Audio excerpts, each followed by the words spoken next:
삼촌, 저 정말 못 버티겠어요. 무슨 소리냐? 네가 그런 말을 할 나이가 아니잖니? 사실 부대에서 매일이 지옥이에요.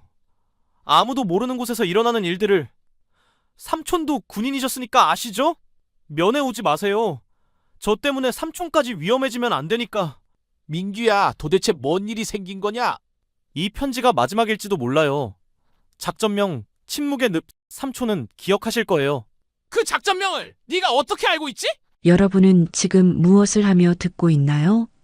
혹시 새벽 조깅을 하면서 아니면 설거지를 하면서 여러분의 일상이 궁금합니다. 댓글로 알려주시면 더 즐거운 시간이 되실 거예요. 잠깐만요. 구독과 좋아요 한 번씩만 꼭 부탁드립니다. 바로 시작하겠습니다. 새벽 5시 깊은 산속 작은 암자에서 장문수가 눈을 떴다. 그의 하루는 언제나 같은 의식으로 시작된다. 마당 한가운데 서 있는 오래된 느티나무 앞에 무릎을 꿇고 정화수 한 그릇을 올린 뒤 묵묵히 절을 올리는 것이었다. 오늘도 평안하게 해주소서. 그의 목소리에는 간절함보다는 체념이 스며 있었다. 30년 전 그 마지막 작전 이후로 그는 매일 아침 이 나무 앞에서 사죄했다. 죽은 자들에게, 살아남은 자들에게, 그리고 무엇보다 자신에게. 아침 7시가 되자 마을 사람들이 하나둘 찾아오기 시작했다. 무당님, 저희 집 막내가 계속 아프대서요. 아이고, 무당님. 우리 논에 물이 안 들어와서 그래요. 문수는 대부분의 요청을 조용히 거절했다. 지금은 신령님이 침묵하고 계시니다.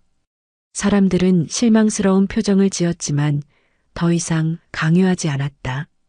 이 산속의 무당이 보통 사람이 아니라는 걸 모두가 알고 있었기 때문이다.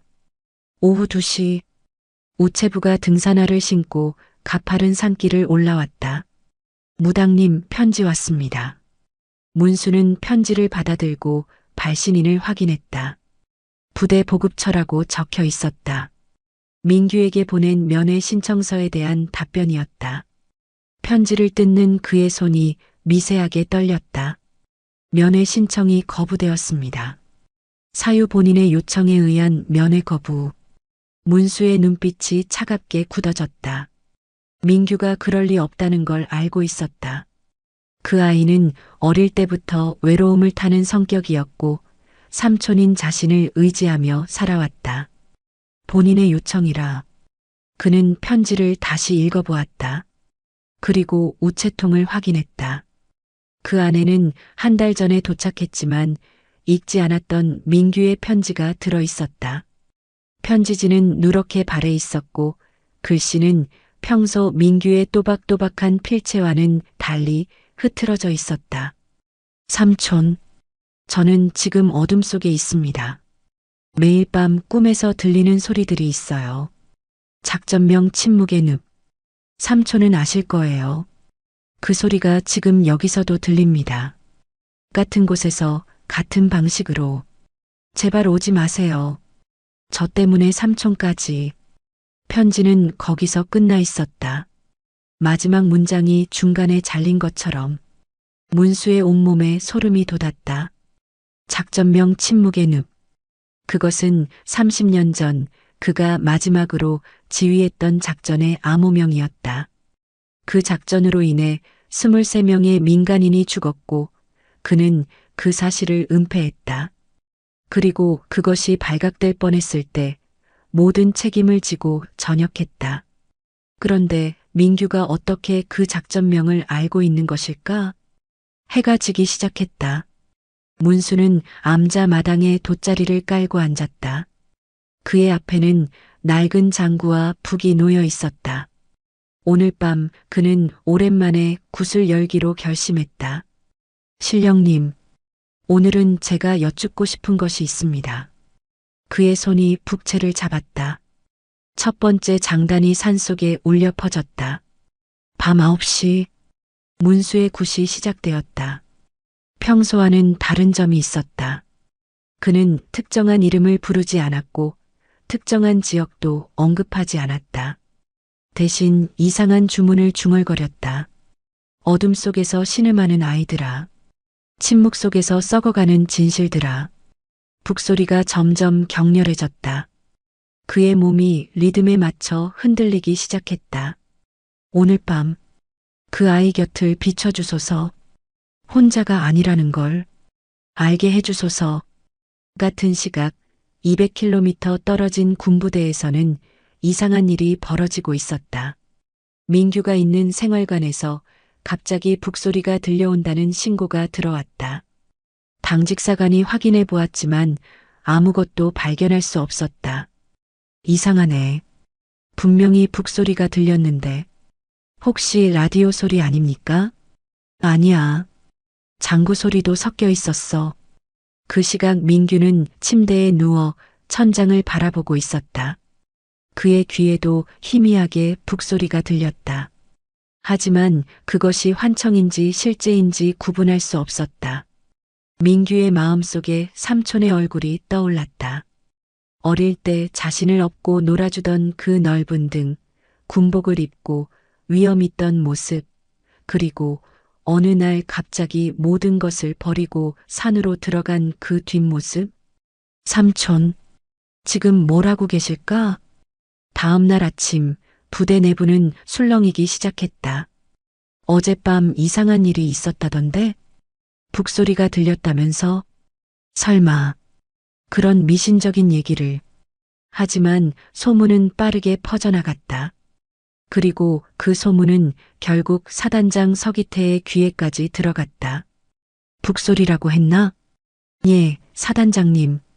여러 병사들이 같은 증언을 했습니다. 서기태의 얼굴이 굳어졌다. 그에게는 북소리와 관련된 불길한 기억이 있었다. 30년 전 그 사건 이후 장문수가 마지막으로 했던 말. 언젠가 죽은 자들이 북을 울릴 것이다. 그때까지 너는 살아남아 있어라. 혹시, 설마. 서기태는 급히 컴퓨터를 켜고 부대 병적부를 확인했다. 그리고 한 이름을 발견했다. 장민규 일병. 그의 손이 떨렸다. 민규의 보호자란에는 장문수라는 이름이 적혀 있었다. 이런. 젠장. 서기태는 즉시 부관을 불렀다. 장민규 일병 상황 보고하라. 현재 격리 조치 중입니다. 지난주부터 식음을 거의 섭취하지 않고 있으며 면회도 모두 거부하고 있습니다. 격리 사유는 동료들과의 마찰로 인한 스트레스성 증상으로 판단됩니다. 서기태는 깊은 한숨을 내쉬었다. 그는 민규에게 무슨 일이 일어나고 있는지 대략 짐작할 수 있었다. 이 부대는 30년 전부터 변하지 않았다. 시스템은 그대로이고 사람들만 바뀌었을 뿐이었다. 장민규 일병을 즉시 의무대로 이송하라. 그리고 서기태는 잠시 망설였다. 혹시 부대 주변에서 이상한 소문이나 징조 같은 게 있으면 즉시 보고하라. 무슨 소문 말입니까?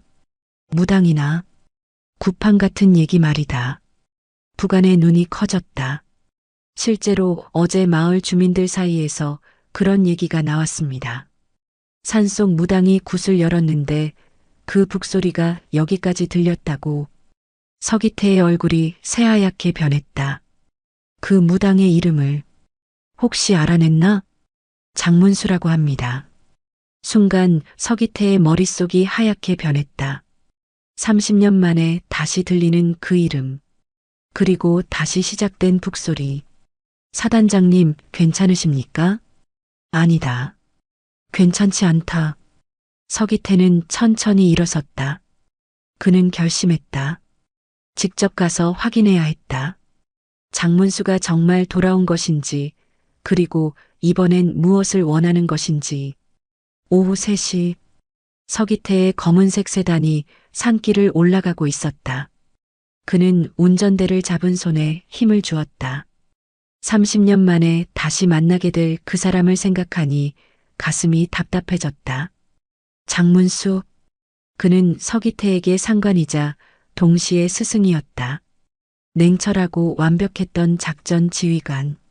하지만 마지막 작전에서 모든 것이 틀어졌다. 침묵의 늪 작전. 북한 간첩 소탕 작전이었지만 민간인들이 휩쓸렸다. 23명이 죽었고 그 중에는 아이들도 있었다. 서기태는 그때 문수에게 건의했었다. 장군님, 이 사건을 공개하면 우리는 물론 군 전체가 흔들립니다. 차라리 뭐라고? 은폐하는 게 나을 것 같습니다. 문수는 그때 오랫동안 침묵했다. 그리고 결국 고개를 끄덕였다. 알겠다. 내가 책임진다. 하지만 1년 후 유족들의 진상규명 요구가 거세졌고 언론의 관심도 높아졌다. 그때 문수가 한 일은 서기태의 예상을 뛰어넘었다. 그는 모든 책임을 지고 홀로 전역했다. 그리고 마지막에 서기태에게 한 말이 지금도 귓가에 맴돌았다. 기태야, 나는 이제 신에게 심판받으러 간다. 너는 살아남아서 이런 일이 다시 생기지 않도록 해라. 하지만 서기태는 그 약속을 지키지 못했다. 아니, 지킬 수 없었다. 군이라는 거대한 시스템 앞에서 개인이 할 수 있는 일은 제한적이었다.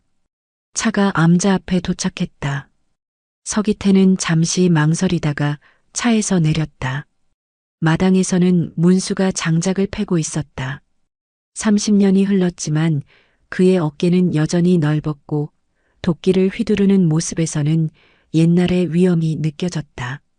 오랜만이군. 문수가 도끼질을 멈추고 고개를 돌렸다. 서기태를 보는 그의 눈빛에는 놀라움보다는 예상했다는 표정이 스며 있었다. 빨리 왔네. 어젯밤 북을 쳤는데 벌써 냄새를 맡고 왔나? 문수야. 장군이라고 불러라. 계급은 죽을 때까지 따라다니는 것 아닌가? 서기태는 쓴웃음을 지었다. 예전과 똑같은 말투였다. 장군님, 이번엔 무슨 일입니까? 문수는 도끼를 내려놓고 서기태를 바라보았다. 내 부대에 우리 조카가 있더군. 장민규 일병 말씀이신가요? 그 아이가 편지에 이상한 것을 썼어. 작전명 침묵의 늪이라고. 서기태의 얼굴이 굳어졌다. 그게 무슨 뜻인지 설명해달라. 장군님도 알고 계시지 않습니까? 그 작전은 끝난 게 아니었습니다. 문수의 눈이 차갑게 빛났다. 30년 전과 똑같은 일이 지금도 벌어지고 있다는 뜻이야. 그건 오해입니다. 지금은 예전과 달라요. 달라졌다고? 그럼 왜 그 아이가 면회를 거부하는 건데? 왜 편지에서 도움을 요청하는 건데? 서기태는 할 말이 없었다. 실제로 부대 내부에서는 여전히 구타와 가혹행위가 벌어지고 있었다.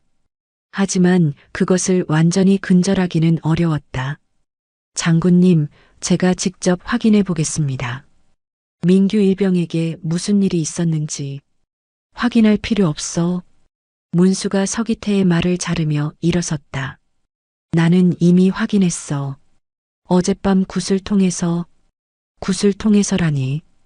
그 아이는 지금 죽음의 문턱에 서 있어. 그리고 그것을 막을 수 있는 사람은 너뿐이야. 문수가 서기태에게 한 걸음 다가섰다. 기태야, 30년 전에 내가 한 말 기억하나? 서기태는 고개를 끄덕였다. 이런 일이 다시 생기지 않도록 하라고 하셨죠. 그런데 다시 생겼어. 같은 부대에서 같은 방식으로. 문수의 목소리에 분노가 섞이기 시작했다. 그럼 이번엔 내가 직접 나서야겠군. 뭘 하시려는 겁니까? 30년 전에는 신에게 심판을 맡겼어. 하지만 신은 침묵했지. 그럼 이번엔 내가 직접 심판하겠어. 서기태의 등에 식은땀이 흘렀다. 문수의 눈빛에서 옛날의 그 차갑고 무서운 기운이 느껴졌다. 장군님, 진정하세요. 제가 해결하겠습니다. 얼마나 줄까? 하루? 이틀? 일주일만 주세요. 정확히 조사해서 문제를 해결하겠습니다. 문수는 잠시 생각하더니 고개를 끄덕였다. 좋아. 일주일. 하지만 그 안에 해결되지 않으면 내가 직접 나선다. 문수가 돌아서서 암자 안으로 들어갔다. 서기태는 한동안 그 자리에 서 있다가 차로 돌아갔다. 차 안에서 그는 깊은 한숨을 내쉬었다. 일주일. 그 안에 부대 내부의 모든 문제를 해결해야 했다. 그리고 민규를 구해야 했다. 하지만 과연 가능할까? 30년 동안 뿌리 박힌 시스템을 일주일 만에 바꿀 수 있을까? 서기태는 핸드폰을 꺼내 부관에게 전화를 걸었다. 나다. 장민규 일병 관련 모든 자료를 내 책상에 올려놔라. 그리고 그 아이와 관련된 모든 인사들의 면담 일정을 잡아. 예, 사단장님. 아, 그리고 하나 더. 장민규 일병을 즉시 의무대로 이송하고 면회 허용하라. 하지만 본인이 거부하고 있습니다. 강제로라도 허용해. 이건 명령이야. 전화를 끊고 서기태는 다시 암자를 바라보았다. 창문 사이로 문수의 실루엣이 보였다. 그는 무언가를 준비하고 있는 것 같았다. 제발 문제없이 해결되기를. 하지만 서기태의 마음 한편에서는 불길한 예감이 떠나지 않았다. 문수가 말한 내 방식이 무엇인지 너무나 잘 알고 있었기 때문이다. 이틀 후 서기태는 부대 내부 조사를 시작했다. 장민규와 직접적으로 관련된 인사들을 하나씩 면담했다. 소대장, 분대장, 같은 생활관 병사들까지. 처음에는 모두가 입을 다물었다. 별다른 문제 없었습니다. 평범한 병사였습니다라는 뻔한 대답만 나왔다. 하지만 서기태가 압박을 가하자 조금씩 진실이 드러나기 시작했다. 사실 민규가 좀 특이했어요. 같은 생활관의 상병이 입을 열었다. 어떻게 특이했지? 너무 모범적이랄까요? 다른 애들은 대충대충 하는데 민규는 항상 완벽하게 하려고 했어요. 그게 몇몇 선임들 눈에 거슬렸던 것 같아요. 구체적으로 말해봐. 처음에는 가벼운 장난 정도였어요. 짐을 숨긴다거나 청소를 다시 시킨다거나. 그런데 점점 심해졌죠. 상병의 목소리가 떨리기 시작했다. 어느 날부터는 밤마다 불러서 밤마다 뭘 했다는 거야? 정신교육이라고 했어요. 하지만 실제로는 상병이 말을 멈췄다. 서기태는 더 강하게 압박했다. 계속 말해라. 이건 명령이다. 구타였어요. 매일 밤 창고에 불러서 소리가 안 나게 이불로 입을 막고 서기태의 주먹이 꽉 쥐어졌다. 누가 했지? 김혁진 병장하고 몇 명 더요. 서기태는 즉시 김혁진 병장을 불렀다. 26살의 병장은 뻔뻔스러운 표정으로 들어왔다. 앉아. 예. 장민규 일병과 무슨 일이 있었나? 별일 없었습니다. 거짓말하지 마라. 이미 다 알고 있어. 김혁진의 표정이 미세하게 변했다. 사단장님, 그냥 군기 잡는 차원에서. 군기? 서기태의 목소리가 낮아졌다. 이불로 입을 막고 구타하는 게 군기냐? 너희들이 그 아이에게 뭘 했는지 정확히 말해라. 김혁진은 한동안 침묵하다가 입을 열었다. 처음에는 정말 교육 목적이었어요. 그 애가 너무 자기 방식대로만 하려고 해서 군 생활에 적응을 못하고 있었거든요. 그래서 좀 더 강하게 가르쳐 줬어요. 그런데 그 애가 계속 저항하더라고요. 삼촌이 장군 출신이라면서 자꾸 그런 얘기를 하니까 서기태의 혈관에 찬 기운이 돌았다. 그래서 더 때렸다는 얘기냐? 아니에요.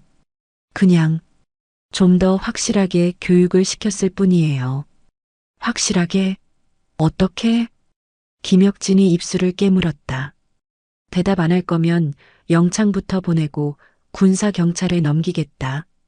매일 밤 10시 반에 창고로 불렀어요. 그리고 푸시업을 시키고 못하면 발로 찼고 이불로 입을 맞고 때렸어요. 얼마나 오래? 한 달 정도요. 서기태는 참을 수 없는 분노가 치솟는 것을 느꼈다. 하지만 겉으로는 차분함을 유지했다. 그래서 장민규가 어떻게 됐지? 점점 이상해지더라고요. 혼잣말을 하고 밤에 자다가 소리를 지르고 그런데도 계속했나? 그때부터는 좀 줄였어요. 무서워졌다고? 김혁진의 얼굴이 창백해졌다. 그 애가 이상한 말을 하기 시작했어요. 무슨 말? 작전명 침묵의 늪이라고. 자꾸 그런 말을 중얼거리더라고요. 그리고 죽은 사람들 이름을 부르면서 서기태의 심장이 멎는 것 같았다. 누구 이름을 불렀지? 잘 모르겠어요. 하지만 군인들 이름 같았어요. 계급도 같이 부르면서 서기태는 급히 일어섰다. 더 이상 들을 수 없었다. 김혁진, 너는 지금부터 영창이다. 그리고 관련자들 모두 조사받을 거야. 사단장님, 저희는 그냥 나가. 김혁진이 나간 후 서기태는 의자에 주저앉았다. 손이 떨렸다. 민규가 침묵의 늪 작전에 대해 알고 있다는 것, 그리고 죽은 자들의 이름을 부른다는 것. 이것은 단순한 우연이 아니었다. 그는 급히 의무대로 향했다. 민규를 직접 만나봐야 했다. 의무대에 도착하자 의무병이 심각한 표정으로 맞았다. 사단장님, 장민규 일병 상태가 많이 안 좋습니다. 어떻게 안 좋은가? 식음을 거의 섭취하지 않고 계속 중얼거리고 있어요. 이상한 그림을 그리고 있어서요. 의무병이 종이 한 장을 건넸다. 그 위에는 복잡한 선들과 숫자들이 그려져 있었다. 그런데 서기태는 그것이 무엇인지 알 수 있었다. 작전 지도였다. 30년 전 침묵의 늪 작전의 지형도와 거의 일치했다. 이걸 민규가 그렸다고? 예. 계속 중얼거리면서 그리더라고요. 서기태는 민규가 있는 병실로 들어갔다. 민규는 침대에 앉아 허공을 바라보고 있었다. 그의 눈빛은 초점이 없었고 입술만 조용히 움직이고 있었다.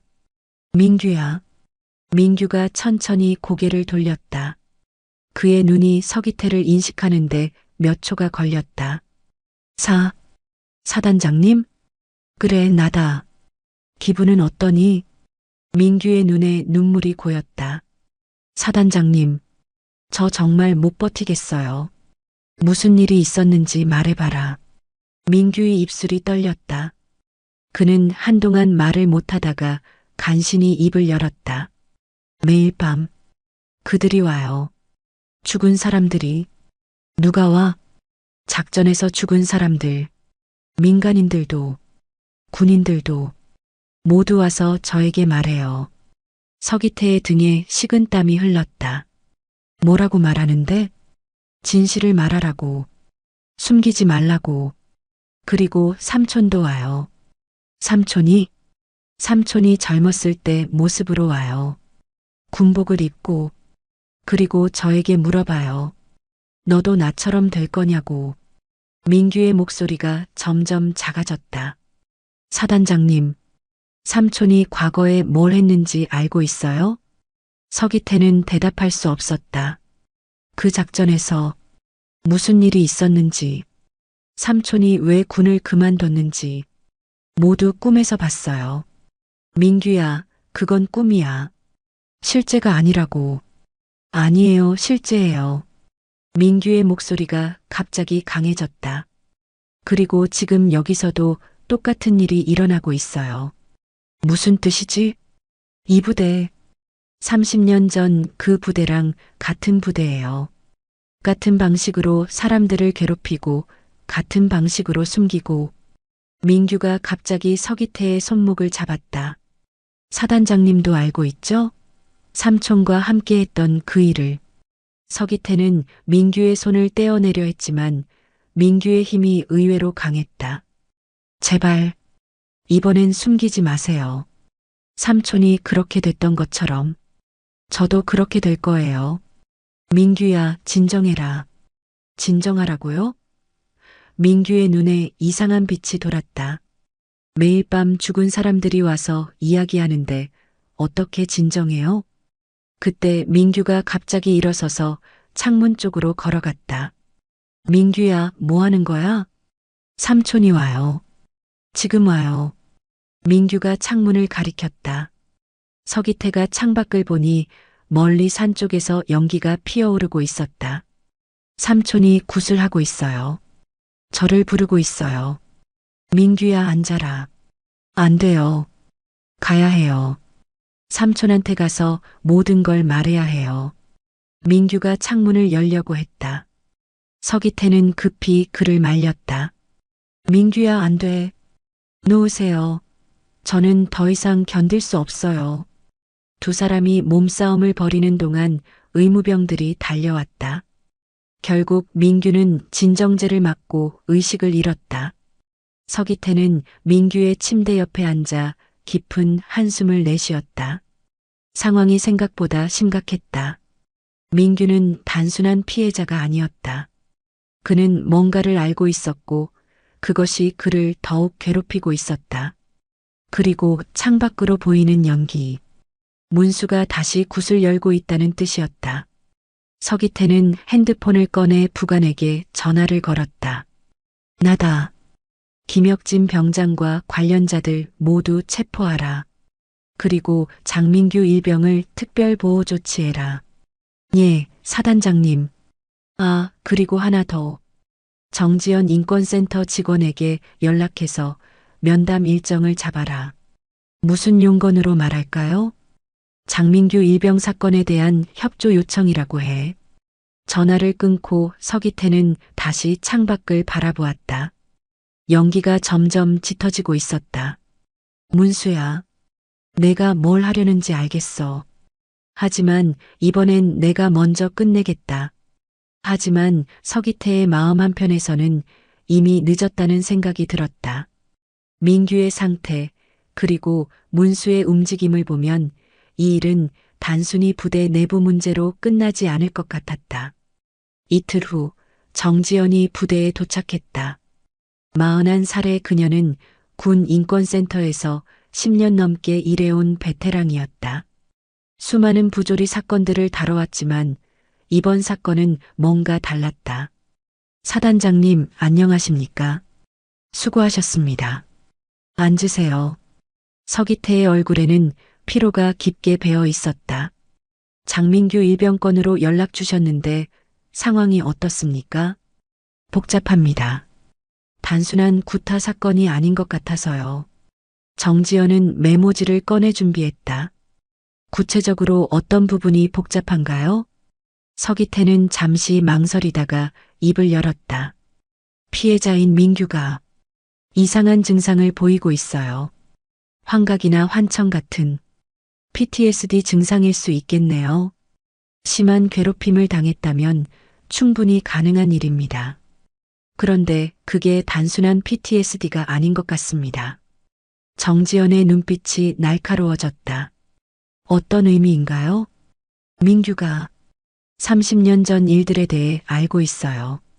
본인이 경험하지 않은 일들을. 무슨 일이 있었던 거죠? 서기태는 큰 결심을 한 듯 입을 열었다. 정지연 씨, 혹시 침묵의 늪 작전에 대해 들어보셨나요? 정지연의 손이 멈췄다. 그 이름은 그녀가 오랫동안 추적해온 사건과 관련된 것이었다. 혹시 1970년도 민간인 피해 사건 말씀이신가요? 알고 계시는군요. 제가 지금까지 추적해온 사건입니다. 공식 기록에는 간첩 소탕 작전 중 발생한 불가피한 피해라고 되어 있지만 실제로는 은폐된 학살이었죠. 정지연의 심장이 뛰기 시작했다. 20년 넘게 추적해온 진실의 단서가 눈앞에 있었다. 사단장님께서 그 사건에 대해 아시는 게 있으십니까? 저는 그때 현장에 있었습니다. 정지연의 펜이 떨렸다. 현장에 계셨다고요? 작전에 참여했었어요. 하급 장교로. 그럼 당시 지휘관이 누구였는지도 장문수 장군이었습니다. 정지연은 그 이름을 어디선가 들어본 것 같았다. 그리고 갑자기 기억이 났다. 혹시 산속에서 무당을 하고 있다는 그 장문수 말씀인가요? 서기태가 놀란 표정을 지었다. 어떻게 아십니까? 최근에 그분과 관련된 제보를 받았어요. 구판에서 이상한 이름들을 부른다는. 무슨 이름들을요? 죽은 군인들 이름이라고 했어요. 그런데 그 중에 민간인 이름도 섞여 있었다고. 서기태와 정지연은 서로를 바라보았다. 둘 다 같은 생각을 하고 있었다. 사단장님, 혹시 장민규 일병이 장문수 장군과 친족 관계인가요? 조카입니다. 정지연은 모든 퍼즐이 맞춰지는 것을 느꼈다. 그럼 이 모든 일이 우연이 아니군요. 어떤 뜻입니까? 장민규 일병이 이 부대에 배치된 것, 그가 당한 일들, 그리고 장문수 장군의 움직임. 모든 게 연결되어 있어요. 정지연은 급히 가방에서 파일을 꺼냈다. 제가 지금까지 조사한 자료입니다. 침묵의 늪 작전으로 죽은 사람들 명단이에요. 서기태는 그 명단을 받아들고 살펴보았다. 23명의 이름이 적혀 있었다. 민간인 18명, 군인 5명. 이 사람들이 그리고 최근 장문수 장군의 구판에서 불린 이름들과 일치해요. 그럼 장문수 장군이 지금 하고 있는 곳은 죽은 자들을 위한 제사가 아니라 복수를 위한 의식일 가능성이 높아요. 서기태의 얼굴이 창백해졌다. 복수라니. 사단장님, 혹시 장문수 장군이 최근에 연락을 하지 않았나요? 며칠 전에 만났어요. 일주일 안에 문제를 해결하라고 했습니다. 기한이 언제까지인가요? 서기태는 손목 시계를 확인했다. 내일까지입니다. 정지연은 급히 일어섰다. 지금 당장 장민규 일병을 만나봐야 해요. 그리고 가능하면 장문수 장군도. 지금요? 시간이 없어요. 제 경험상 이런 케이스는 누군가 극단적 선택을 하기 전에 빨리 개입해야 해요. 서기태도 일어섰다. 정지연의 말이 맞았다. 더 이상 시간을 끌 수 없었다. 먼저 민규부터 만나봅시다. 두 사람은 의무대로 향했다. 가는 길에 정지연이 물었다. 사단장님, 혹시 당시 작전에서 무슨 일이 있었는지 말씀해 주실 수 있나요? 서기태는 한동안 침묵하다가 입을 열었다. 간첩 소탕 작전이었어요. 하지만 정보가 잘못되었던 것 같아요. 어떻게 잘못되었나요? 민간인들이 간첩으로 오인받았어요. 그리고 그들이 저항하자 학살이 일어났군요. 장문수 장군은 즉시 작전 중단을 명령했어요. 하지만 이미 늦었죠. 그래서 은폐하기로 한 건가요? 처음에는 그런 계획이었어요. 하지만 장문수 장군이 모든 책임을 지고 혼자 물러났어요. 정지연은 장문수라는 인물에 대해 다시 생각해 보았다.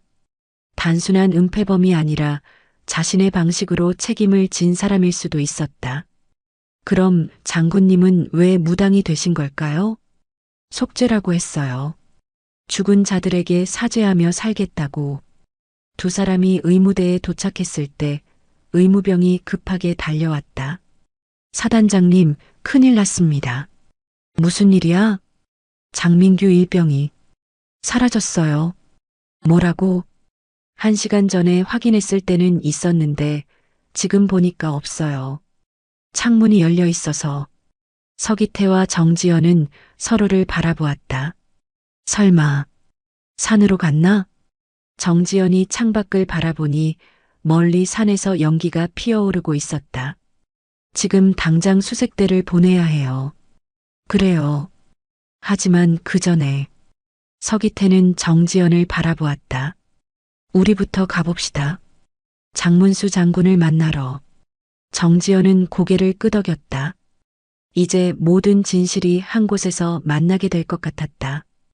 해가 지기 시작할 무렵 서기태와 정지연은 산을 오르고 있었다.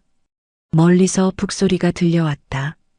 느리고 무거운 장단이 산골짜기에 울려 퍼지고 있었다. 저 소리, 뭔가 다르네요. 정지연이 말했다. 그녀는 취재차 여러 구판을 본 적이 있었지만 이런 북소리는 처음이었다. 슬픔과 분노가 섞여 있어요. 문수의 굿은 원래 그래요. 서기태가 대답했다. 죽은 자들을 달래는 게 아니라 산자들에게 경고하는 거죠.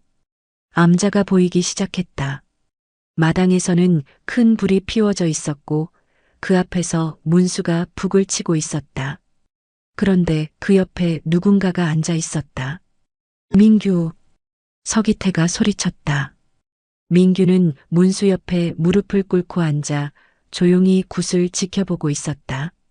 삼촌. 민규의 목소리가 들렸다. 이제야 이해했어요. 왜 삼촌이 여기서 이런 일을 하고 있는지. 문수는 북치는 것을 멈추지 않았다. 하지만 그의 눈에서 눈물이 흐르고 있었다. 민규야, 이제 그만해라. 서기태가 다가가며 말했다. 위험해. 내려가자. 하지만 민규는 고개를 저었다. 안 돼요. 아직 끝나지 않았어요. 뭐가 끝나지 않았다는 거야? 정지연이 물었다. 민규는 그제야 정지연을 인식했다. 누구세요? 정지연이라고 해. 인권센터에서 일하고 있어. 인권센터. 민규의 눈에 희미한 빛이 돌았다. 그럼 혹시 과거 일들을 조사하시는 분인가요? 그래. 내가 겪은 일들도 포함해서. 민규는 잠시 생각하더니 일어섰다. 그리고 문수에게 다가가 북채를 받았다. 삼촌, 이제 제가 할게요. 민규야, 너는 아직? 아니에요. 저도 이제 알아요. 이 굿이 뭘 위한 건지. 민규가 북을 치기 시작했다. 처음에는 서툴렀지만 점점 리듬이 안정되었다. 이 굿은 죽은 사람들을 위한 게 아니에요. 민규의 목소리가 북소리 사이로 들렸다. 산 사람들을 위한 거예요. 진실을 말하지 못하고 살아가는 사람들을 위한. 정지연은 메모지를 꺼내 기록하기 시작했다. 민규야, 내가 알고 있는 걸 모두 말해봐. 처음에는 꿈인 줄 알았어요. 매일 밤 나타나는 사람들이. 하지만 점점 선명해졌어요. 민규의 북소리가 빨라졌다. 30년 전 죽은 사람들이 제게 말했어요. 같은 일이 또 일어나고 있다고. 어떤 일이? 서기태가 물었다. 은폐요. 폭력을 은폐하고 피해자를 침묵시키고 가해자를 보호하는 일. 민규의 목소리에 분노가 섞이기 시작했다.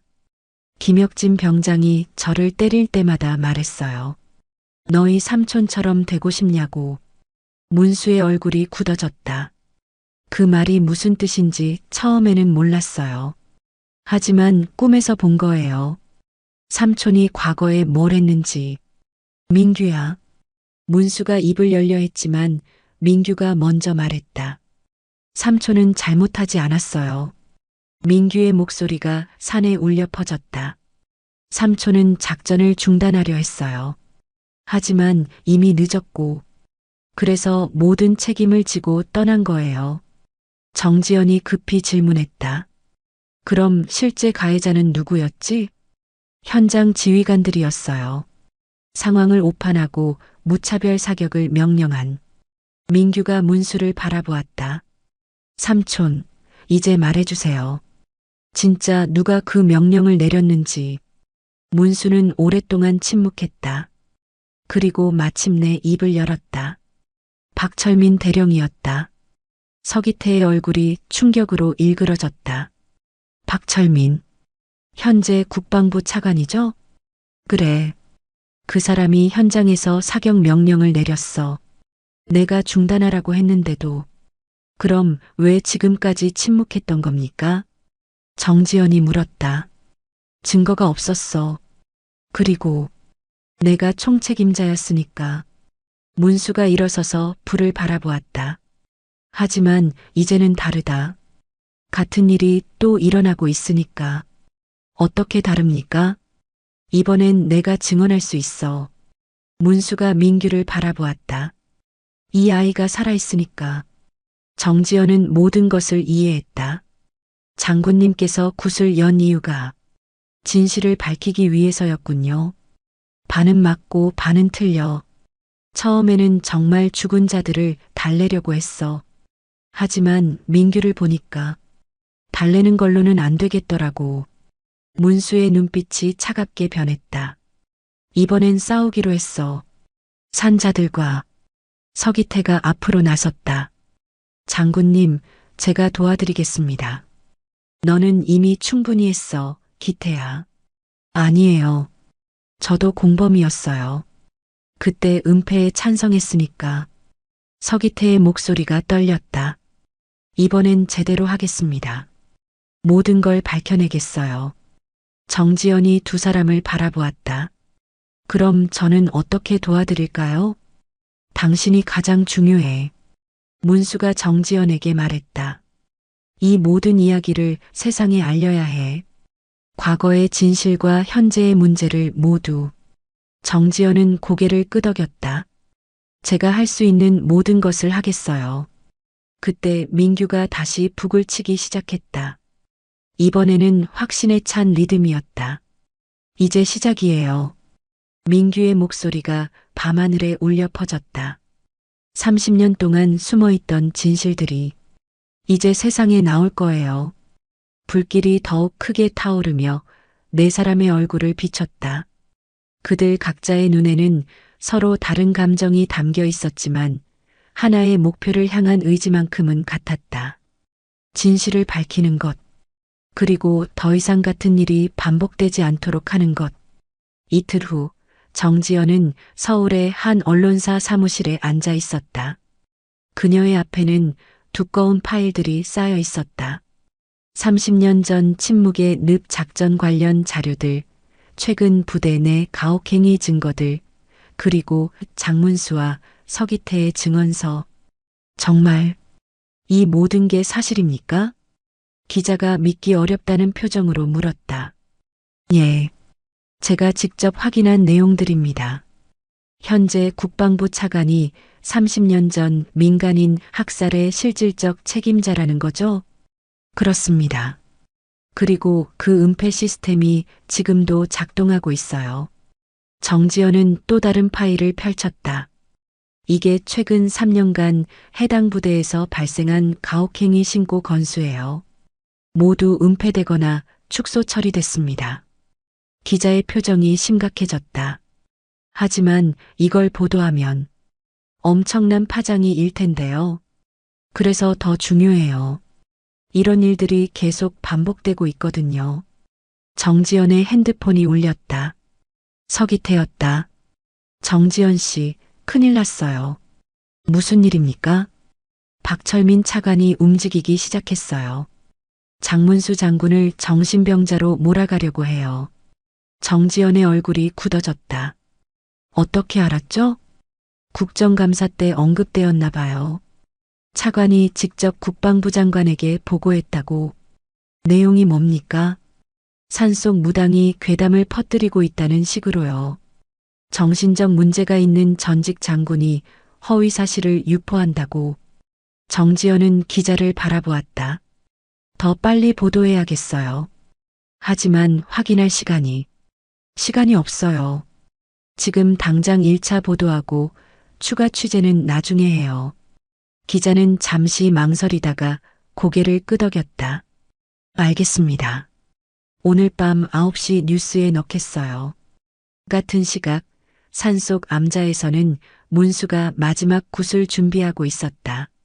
민규는 그 옆에서 조용히 지켜보고 있었다. 이틀 전에 그와는 완전히 다른 모습이었다. 눈빛이 맑아졌고 얼굴에도 생기가 돌았다. 삼촌, 정말 마지막인가요? 그래. 이제 할 일은 끝났어. 문수는 북 앞에 앉으며 말했다. 30년 동안 죽은 자들에게 사죄했지만 정작 산 자들은 구하지 못했어. 그게 내 한계였지. 이제는 다르죠. 너 때문이야. 내가 살아있어 주어서 진실을 말할 수 있게 됐어. 문수가 북채를 들었다. 오늘 밤이 지나면 모든 게 바뀔 거야. 좋은 쪽으로든 나쁜 쪽으로든. 무서우시지 않아요? 무섭지. 하지만 이제는 더 이상 물러설 수 없어. 문수가 북을 치기 시작했다. 하지만 이번에는 달랐다. 슬프거나 분노의 찬소리가 아니라 희망적이고 밝은 리듬이었다. 이건 해방의 굿이야. 오후 9시 전국에 충격적인 뉴스가 전해졌다. 현직 국방부 차관, 30년 전 민간인 학살 은폐 의혹. 전직 장군의 증언으로 드러난 충격적 진실. 지금도 계속되는 군 내부 가혹행위와 은폐 시스템. 박철민 차관의 집에서는 긴급회의가 열리고 있었다. 이 모든 게 장문수 때문이군. 박철민의 목소리에는 분노가 가득했다. 30년 만에 나타나서 이런 짓을. 차관님, 어떻게 하시겠습니까? 측근이 물었다. 반박해야지. 정신적 문제가 있는 사람의 헛소리라고. 하지만 서기태 사단장도 증언했다던데요. 박철민의 얼굴이 일그러졌다. 그 배신자까지. 좋아. 전면전으로 가자. 다음 날 아침 반박 보도가 나왔다. 박철민 차관 강력 반박. 사실무근의 악의적 모략.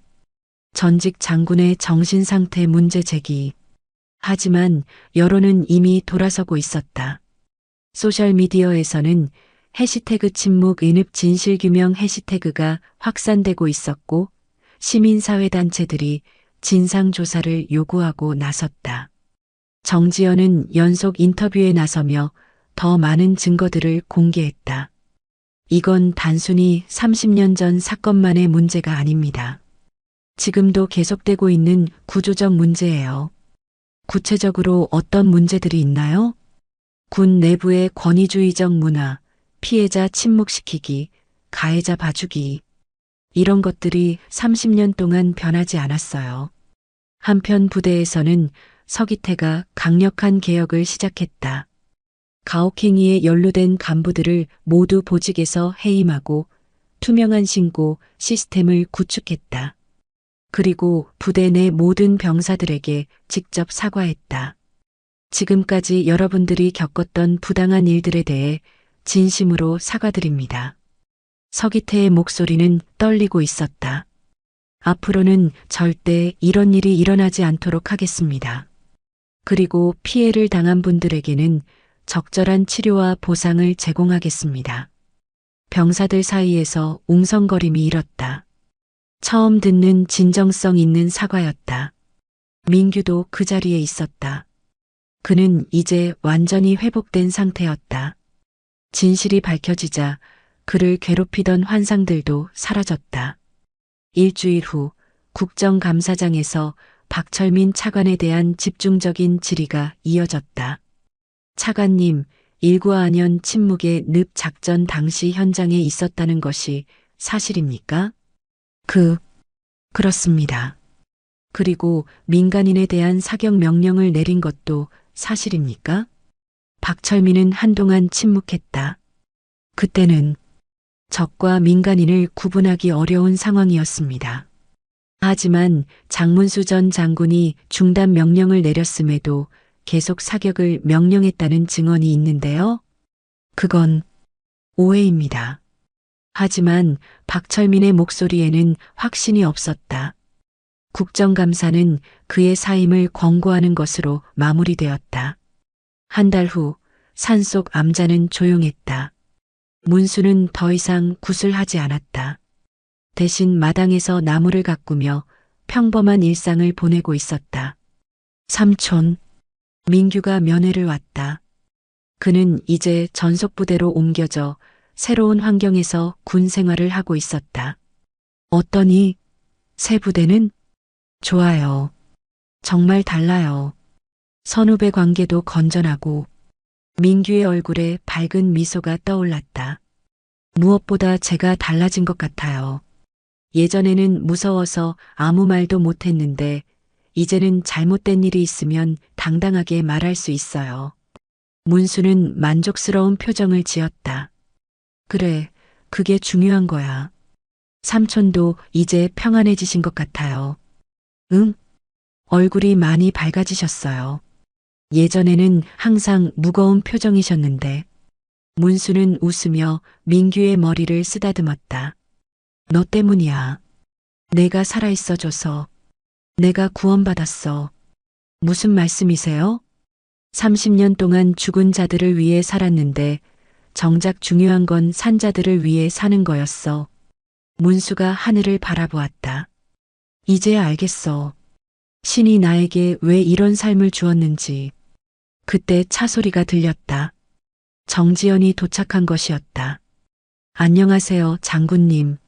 수고 많으셨어요. 박철민 전 차관 구속영장이 발부되었어요. 정지연이 밝은 표정으로 말했다. 검찰이 30년 전 사건부터 최근 은폐 사건까지 모두 수사하기로 했대요. 다행이군요. 문수의 표정에는 안도감이 스며 있었다. 그리고 국방부에서 군 인권 개선 종합대책을 발표했어요. 이번 사건을 계기로 전면적인 개혁을 추진한다고. 진짜 바뀔까요? 민규가 걱정스럽게 물었다. 시간이 걸리겠지만 분명히 바뀔 거예요.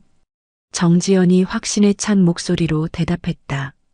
중요한 건 우리가 계속 관심을 가지고 지켜보는 거예요. 문수는 고개를 끄덕였다. 그래요. 이제 시작일 뿐이니까. 해가 저물기 시작했다. 세 사람은 암자 마당에 앉아 차를 마시며 대화를 나누었다. 장군님, 앞으로 뭘 하실 계획이세요? 정지연이 물었다. 글쎄요.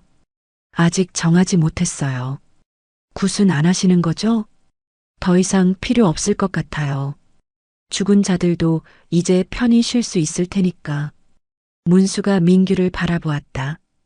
이 아이가 살아있고 진실이 밝혀졌으니까요.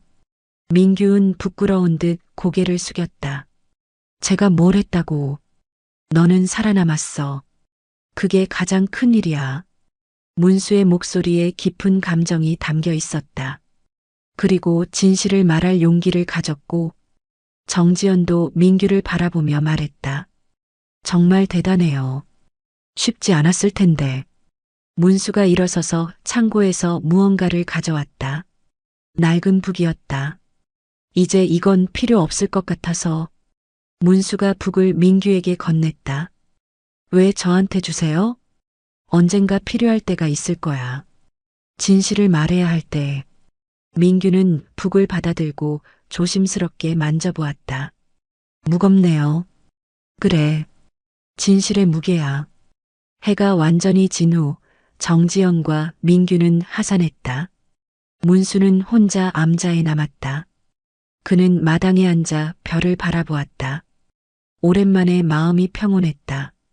30년 동안 짊어지고 다녔던 짐을 내려놓은 기분이었다.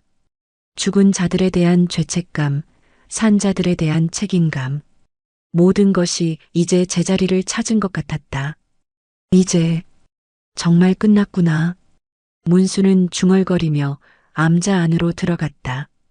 6개월 후 정지연은 새로운 사건을 조사하고 있었다. 다른 부대에서 일어난 가혹행위 사건이었다. 하지만 예전과는 달랐다. 신고자가 스스로 나섰고 동료들도 적극적으로 증언에 나섰다. 그리고 부대 지휘관도 즉시 조치를 취했다. 많이 달라졌네요. 정지연이 혼자 중얼거렸다.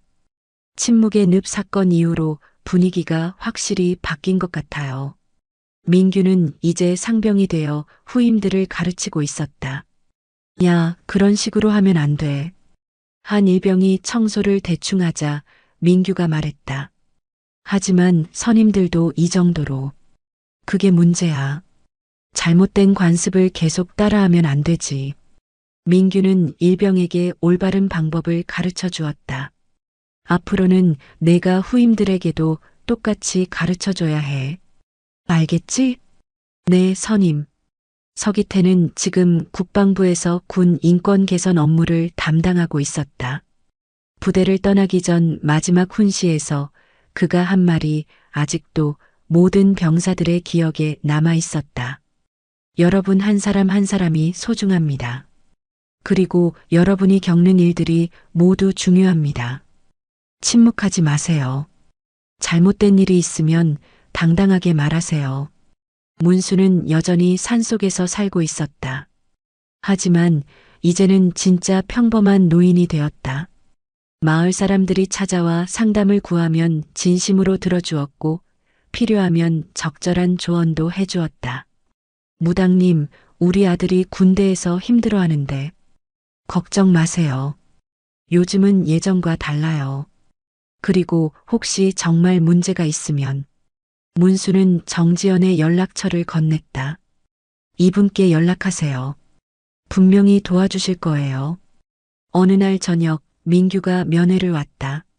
삼촌, 좋은 소식이 있어요. 뭔데? 제가 간부 지원하기로 했어요. 문수의 눈이 커졌다. 정말? 네. 후배들을 제대로 가르치고 싶어서요. 삼촌처럼 되고 싶어요. 진짜 군인이. 문수의 눈에 눈물이 고였다. 고맙다, 민규야. 그날 밤 문수는 오랜만에 꿈을 꾸었다. 30년 전 죽었던 23명의 사람들이 나타났다. 하지만 이번에는 원망하는 표정이 아니었다. 이제 됐어요. 한민간인이 말했다. 고마웠습니다. 한 젊은 군인이 말했다. 이제 편히 쉬세요. 꿈에서 깬 문수는 창밖을 바라보았다. 새벽이 밝아오고 있었다. 그는 마당으로 나가 느티나무에 물을 주었다. 그리고 작은 소리로 말했다. 고마워. 모두들. 그의 목소리가 새벽 공기에 스며들었다. 평온하고 감사한 마음으로. 여러분은 이 이야기를 듣고 어떤 생각이 드셨나요? 때로는 침묵이 미덕이라고 하지만 꼭 말해야 할 때가 있습니다. 특히 누군가가 고통받고 있을 때는 더욱 그렇죠. 장문수 장군처럼 늦었다고 생각할 필요는 없어요. 언제든 시작할 수 있고 언제든 바꿀 수 있으니까요. 여러분의 이야기도 궁금합니다. 댓글로 들려주세요. 오늘도 함께 해주셔서 고맙습니다. 다음에도 좋은 이야기로 찾아뵙겠습니다.